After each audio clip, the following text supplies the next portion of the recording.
Welcome back to another episode of the Better Than I Found It podcast. I'm Mike McGraw, the men's golf coach at Baylor, and your host.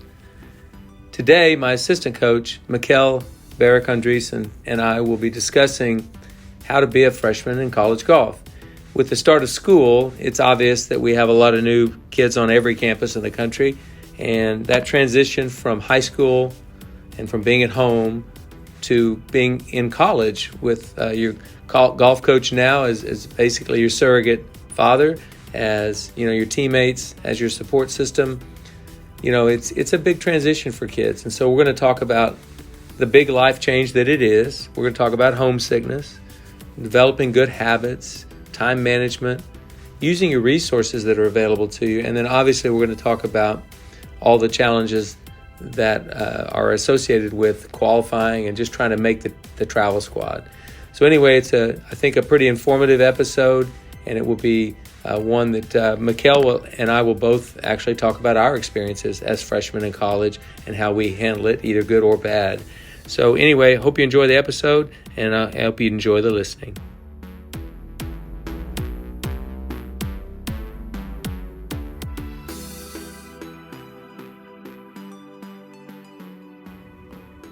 Hello, you're listening to the Better Than I Found It podcast. This is Coach Mikkel of Baylor, the assistant men's golf coach, and I'm sitting here with Coach McGraw, the head coach. How's it going, Coach? Going great, Mikkel. How you doing this morning?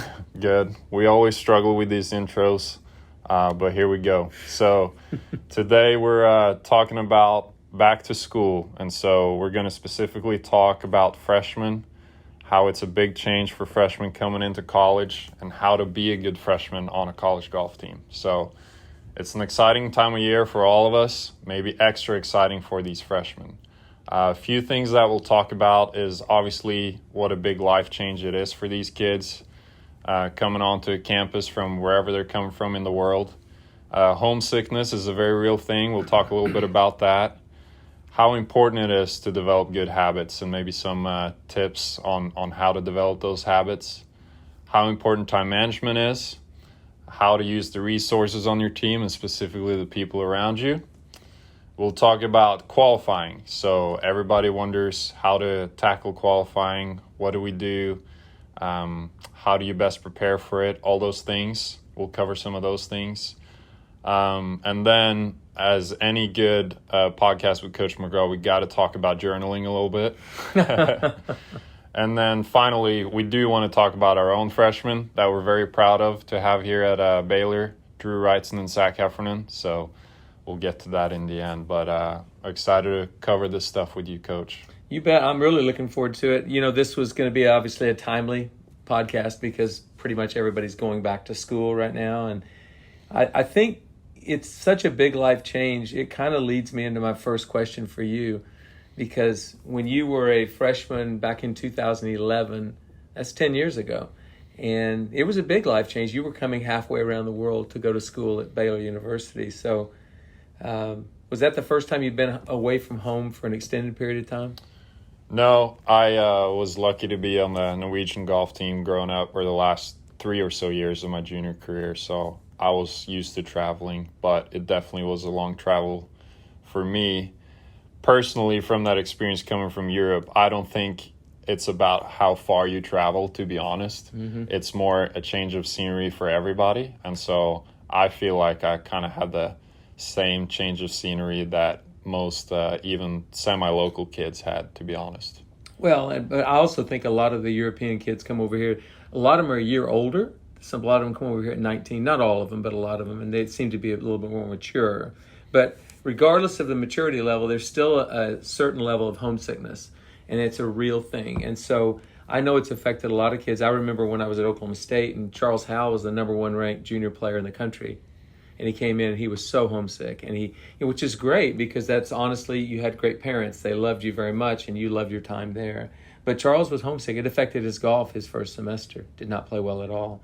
Once he got over the homesickness, he was fine. How long did that last for you? Or did it last? Yeah, so I had a kind of different entrance to college. I landed 2 days before the first day of school at DFW, and Coach Priest picked me up. and I had 2 bags with me, one clothes bag and my golf bag, and then we drove to Waco, an hour and a half south, and So I didn't really have time to be homesick, to be honest, until about 2 months in. That's kind of when it started hitting for me, because we started right away with qualifying with school. And like I said, I didn't have any parents come with me, so it wasn't like I had to say the goodbyes or, that kind of stuff. We just kind of started and got the ball rolling. So it was a really fun time.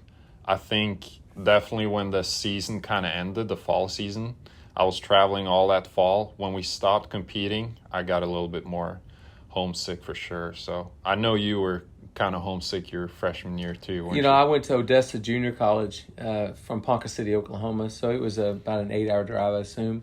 And I remember being homesick. I remember couldn't wait to go down to the mailroom every day to check for letters from home. That hasn't changed. The mailroom habit. I do like mail. I've kept the postal service in business for a long, long time. But I do remember feeling the homesickness. But again, both of us had the advantage, and most kids do. If you're playing and competing and traveling, you do have some things to get your mind off the homesickness. I've always believed, and I try to encourage young freshmen, instead of allowing the homesickness to swallow you up in anxiety and stress and self-pity, instead of that, just pour yourself into your work. Dive into school, dive into practice and training and the qualifying, preparing for qualifying, your schoolwork, making new friends, even some outside the golf team. I mean, there's all kinds of things you can do. You've started a new life. And so instead of thinking, I wish I was at home, think, this is a great experience. It's an adventure. I look back on what you did. You went a little bit further away from home than I did. So you weren't going home on a weekend. I wasn't either. In fact, I remember every person I met from August 20th to Thanksgiving was a new person. Mm-hmm. So I had to learn to do that. Yeah. And this dates me a little bit. I'm finally starting to get a little bit old. You said it's 10 years ago. That's a long time ago since I was a freshman. And we had smartphones, but we didn't have kind of the Messenger and the FaceTime. And I remember I got my parents to download an app that was called Viber. And it was just an awful app, just horrific to try to get contact with the people back home. And it seems like a lifetime ago. But I definitely try to stay in touch with the people at home. But I think there's a balance there too. You don't want to, you probably need a phone call home once a day or so, but you don't need text all day back and forth. And you need a little bit of independence to let that homesickness kind of fade a little bit, I think. I think everybody experiences a level of it, almost just a little bit even, but some people it gets pretty almost debilitating. It does affect their golf, it affects their happiness, what they're doing. So that's why I say get into your work, get into your schoolwork, make friends, just enjoy the experience. It's a really great experience. So homesickness is real, we know that, and we always watch for it as coaches just to make sure that the players are handling it well. But another thing I try to get young players to do is to, from the start, develop good habits. Because if you get behind and you're, because of bad habits, all right, now it's going to be tough getting caught back up. It's a whole lot easier to keep up than catch up. And developing good habits in study, the way you sleep, your sleeping schedule, the way you eat, literally going to every class. If you're going to travel, and you did that freshman year, and I did as well my freshman year, I traveled to every tournament, you better go to class while we're in town. And then get ahead before you go to the tournaments. Mm-hmm. So I just never even thought about that until a guy named Ricky Fowler played for me at Oklahoma State. He literally came to school the week before the USAM and got all of his assignments because he was going to miss for the USAM and then for the Walker Cup. 12 days he missed of school for the Walker Cup. Got all his work ahead of time. And honestly, he spent his whole career at Oklahoma State staying ahead. So when he was on the road traveling with his teammates, he wasn't thinking about schoolwork. Mm-hmm. So I would get ahead, develop great habits early. Were you able to do that when you were a freshman? Somewhat. The school system was new to me, so there were completely different systems on how to grade classes and stuff like that. That took some time for me to understand, and how important like daily quizzes were and how much you could make up of your grade. I was growing up in a school system where it's basically just tests. That's how you're graded. So I didn't quite jump on, your slogan there to keep up. It's easier to keep up than to catch up. So I had to catch up sometimes, which kind of bit me, but taught me some good lessons.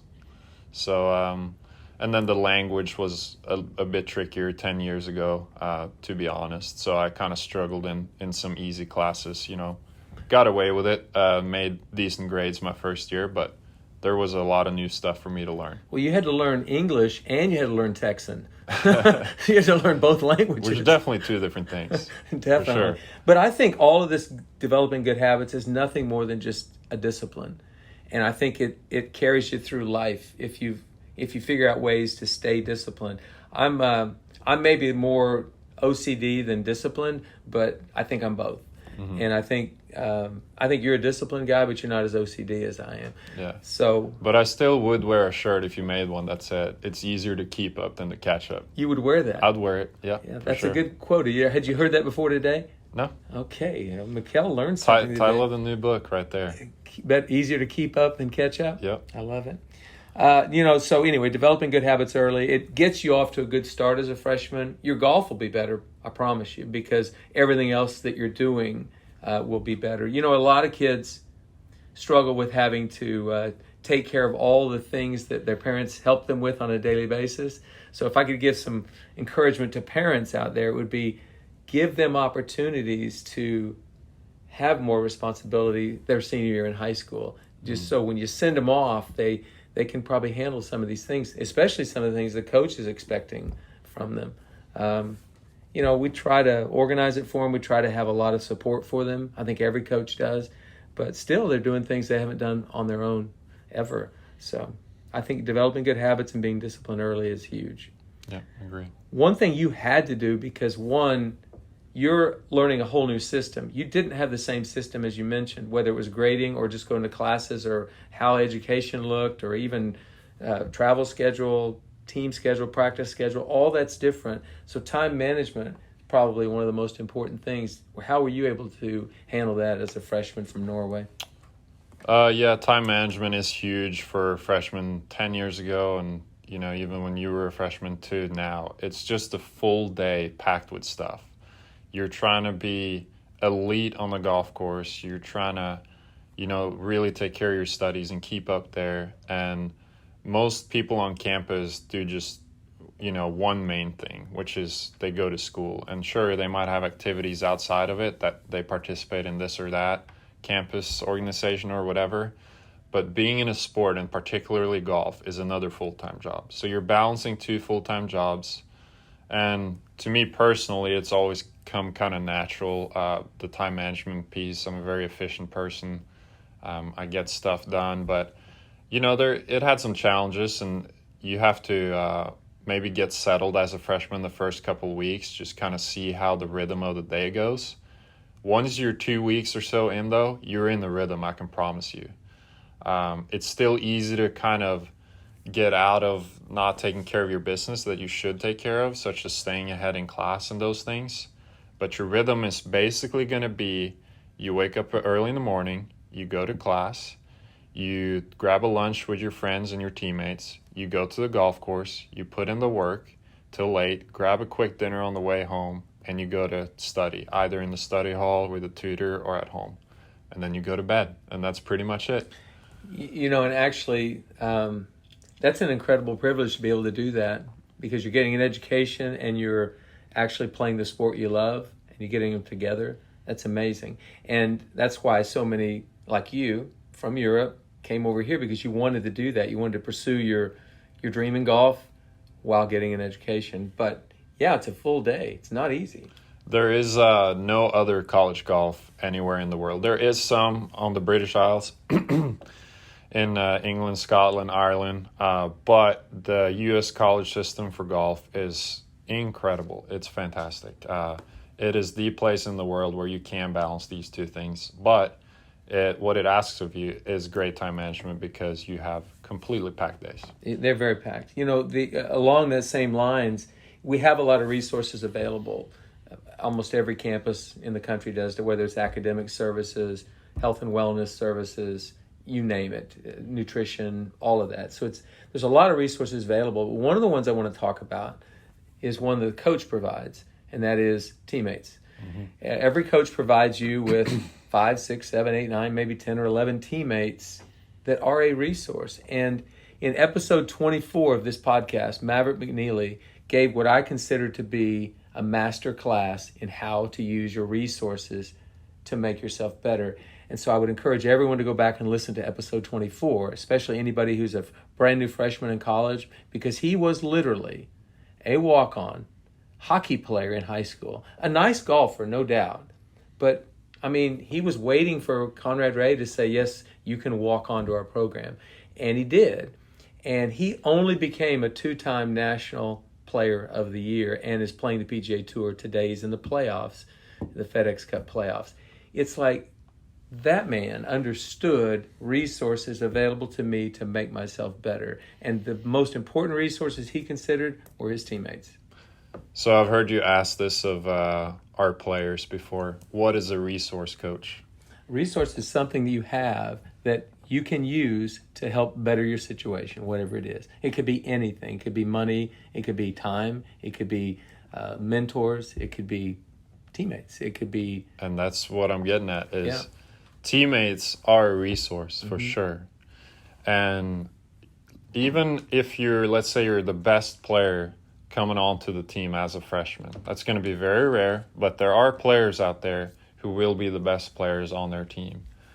Your teammates can still be a resource. I promise you have teammates that do parts of the game better than you. If it's a certain skill, such as they're better around the green than you, or if it's a intangible skill, such as time management that we've talked about, or they're better in a certain class, they have better study skills, you have resources all around you. And I have not heard a better explanation of how to utilize those resources, meaning teammates, than Maverick McNeely in that episode 24. So go ahead and listen to that if you are a freshman anywhere, or if you will be a freshman in the next couple of years. Go ahead and listen to that podcast episode because it was fantastic. I'm not sure that we're ever going to see that again in college golf. I mean, it might happen, but the 2-time college player of the year was a true walk-on.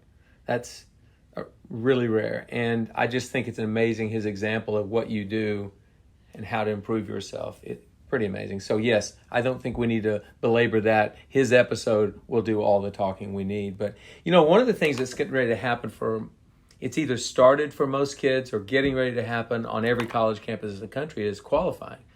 It's like this mythical creature. Qualifying it's like amazing. But it's scary. It is scary. It's a scary thing. But what I want is my freshmen to not make it into a bigger thing than it actually is.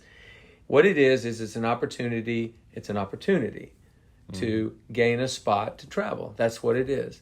And so if you prepare really, really well, and I always believe that the most important part of tournament golf is preparation, because you've done everything you can. Now you just tee off and go see how the preparation plays itself out.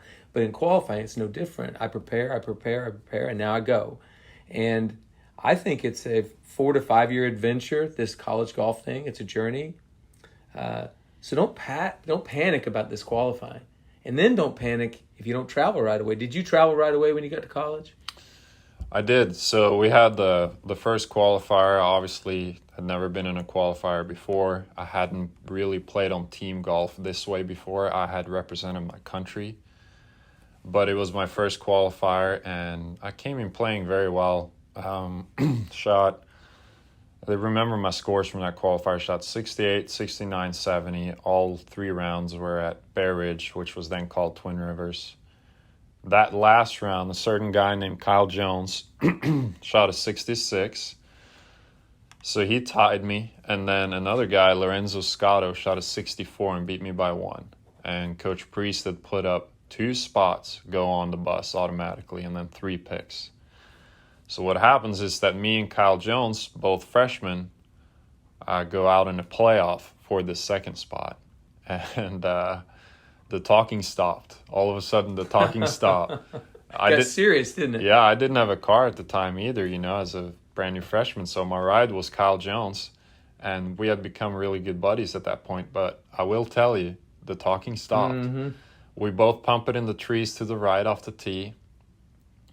Still to this day, I won't go back on this. I got, a bad break, and he got very lucky. Had an opening to the green, gets it up to the green. I had to pitch out. Long story short, I make bogey. He makes par. He makes it. I ball my eyes out after, coach announces, the automatic spots, and then share the ride back with Kyle Jones, who just beat me in the playoff. Luckily, Coach Priest did pick me, though, and I did travel that fall. So it was a pretty cool experience, even though I lost in that playoff. It was the most tournament-like prep that I could ever have had, and went on to play really well in that first tournament, actually, and I credit the qualifier a lot for that.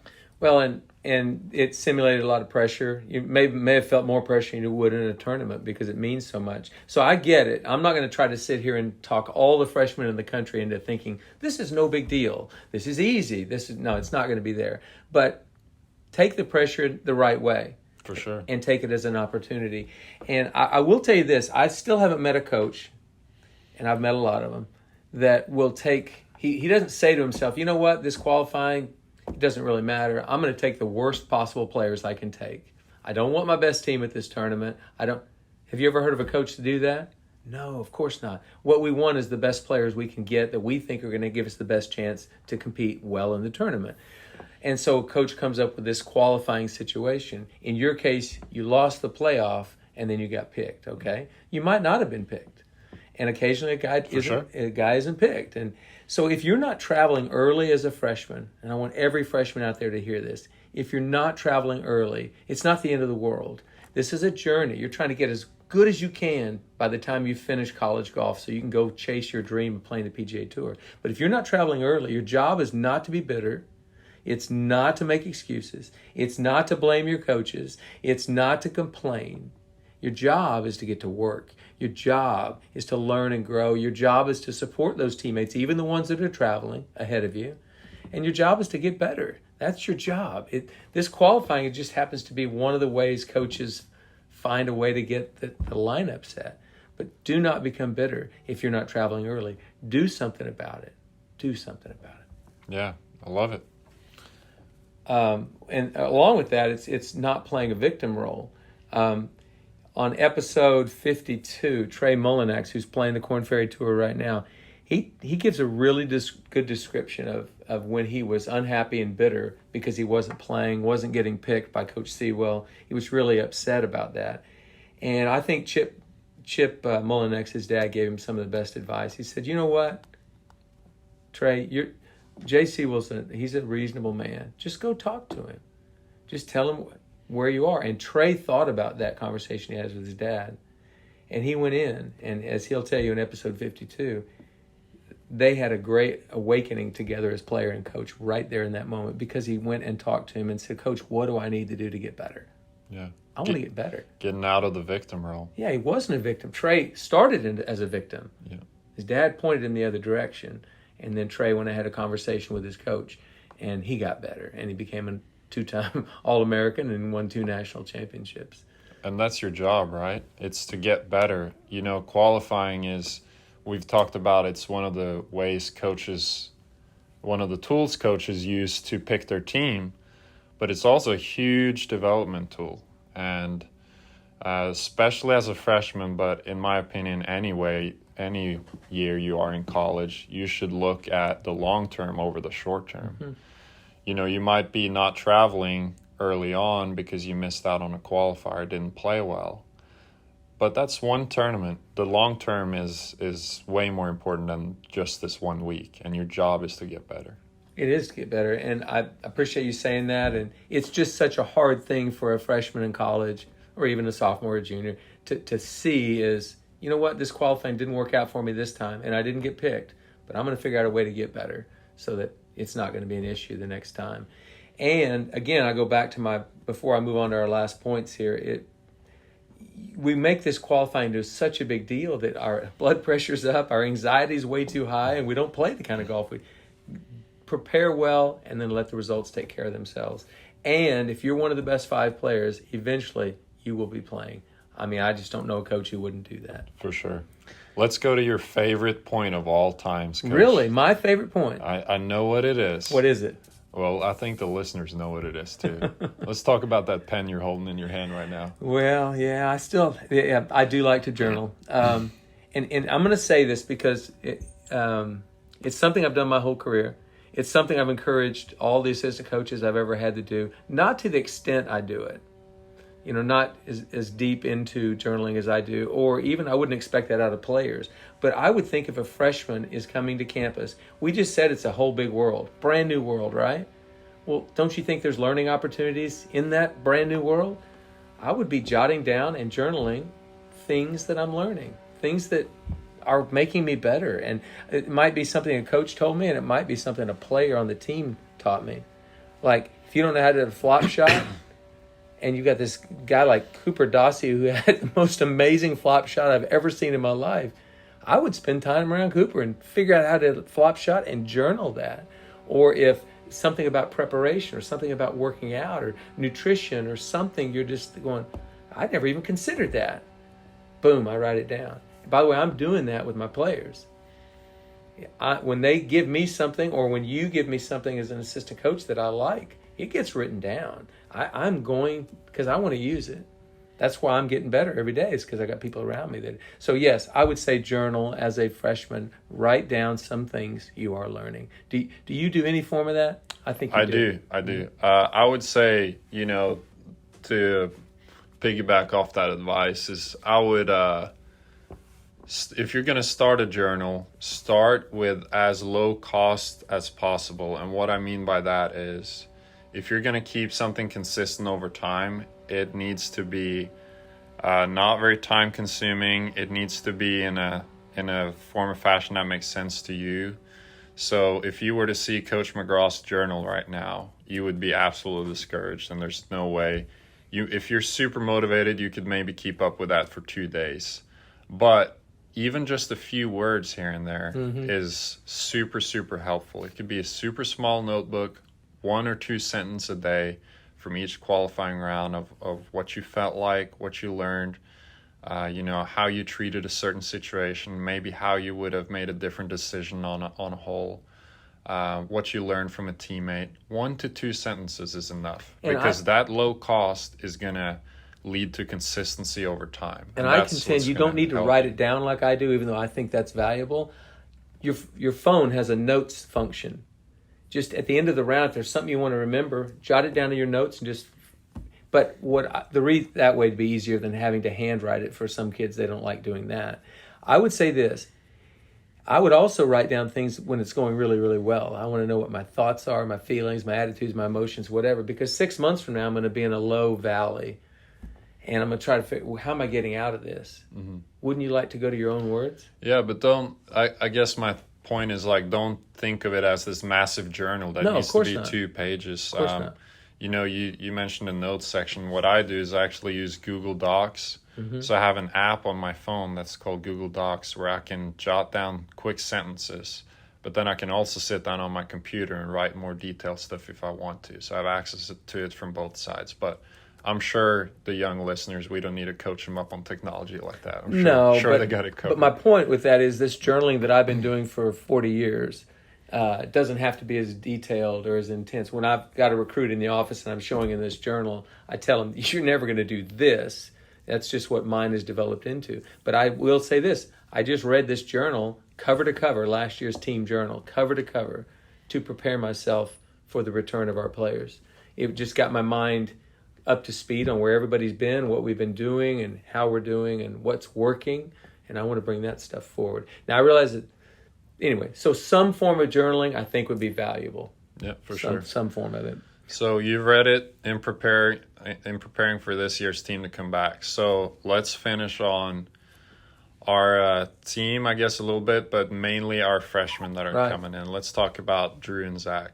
Sure. Drew Wrightson and Zach Heffernan. So Drew is a freshman from Zionsville, Indiana. And the reason I'm going to talk a little bit about these is you're learning these guys brand new because you didn't get to recruit them.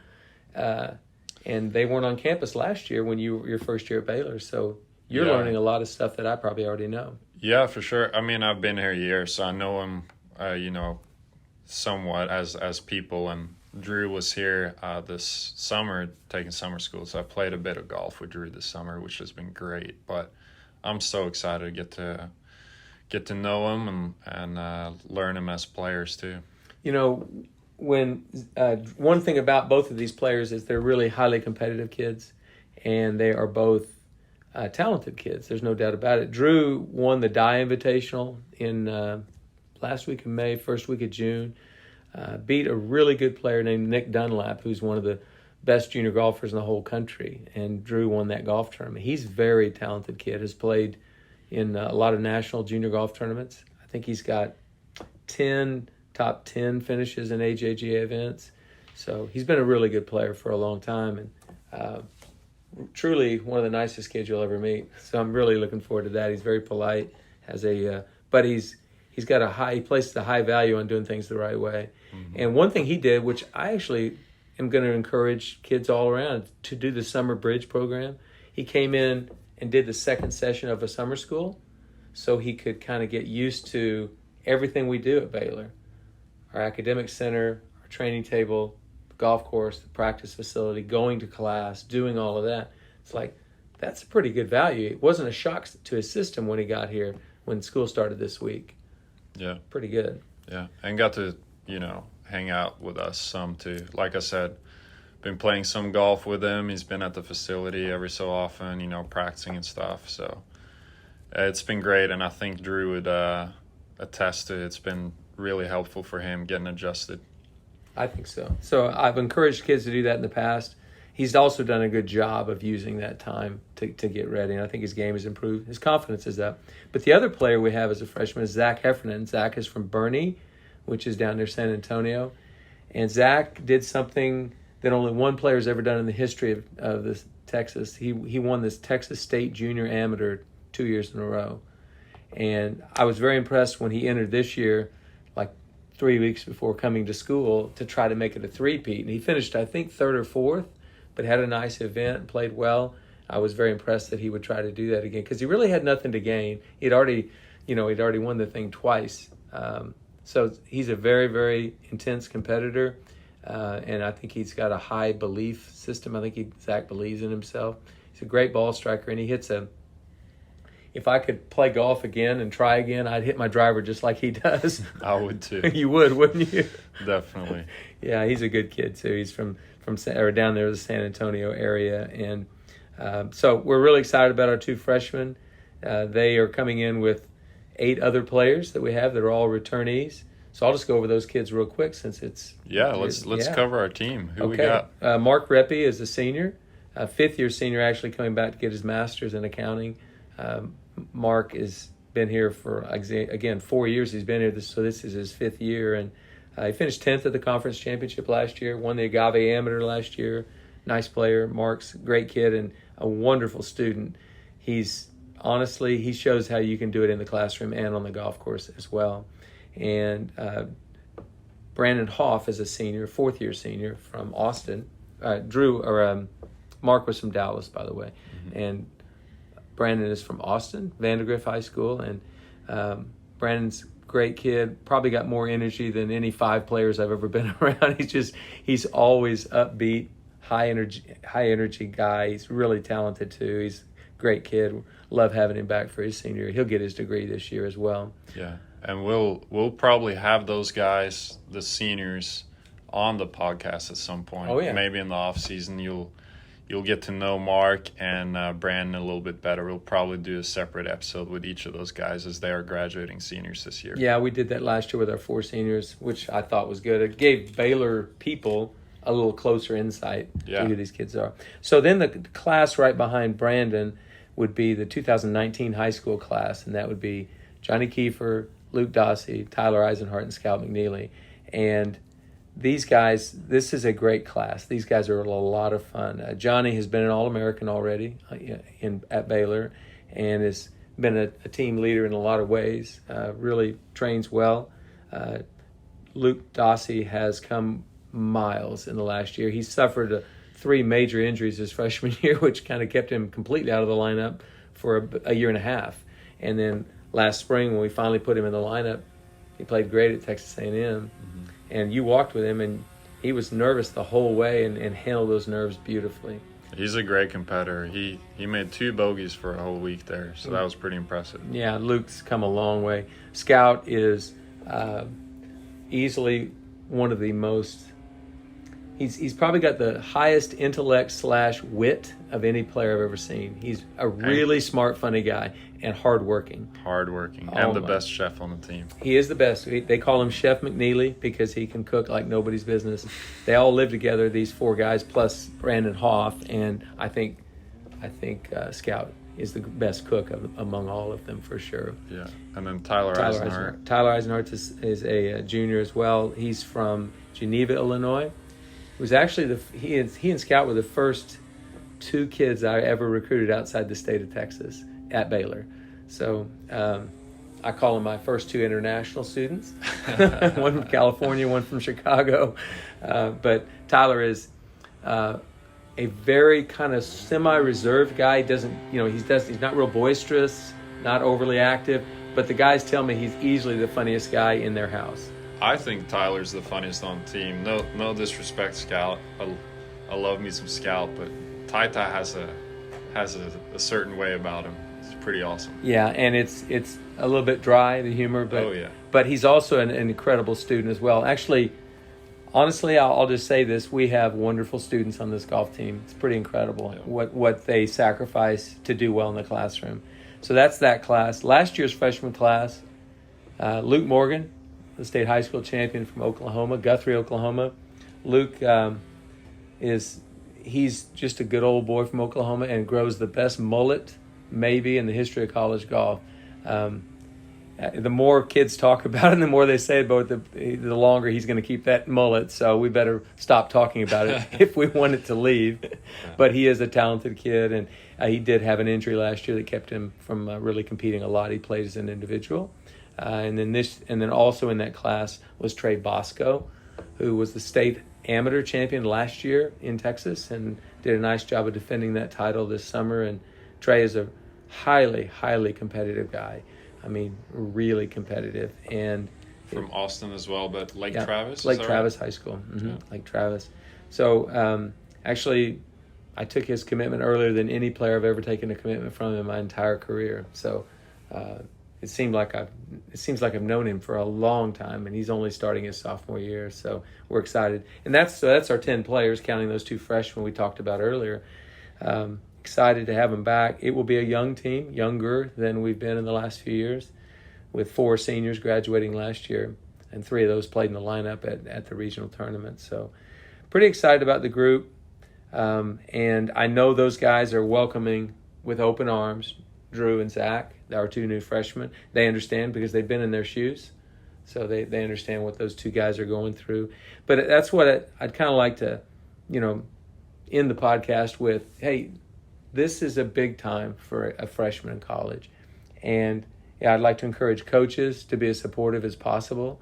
I'd like for coaches to help those kids develop good habits as they go through. But upperclassmen, be good to those freshmen. People talk about hazing, which hopefully is not a part of any of this process anymore. But the truth is, you should welcome them with open arms and try, because you've been there. That's not easy, and so you just want them to have their transition be as easy and seamless as possible.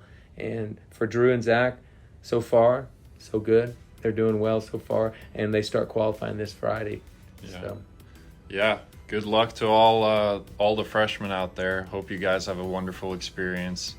And for junior golfers listening, hopefully you've taken 1 or 2 pieces of advice out of this to help your transition into college golf, whenever that may be.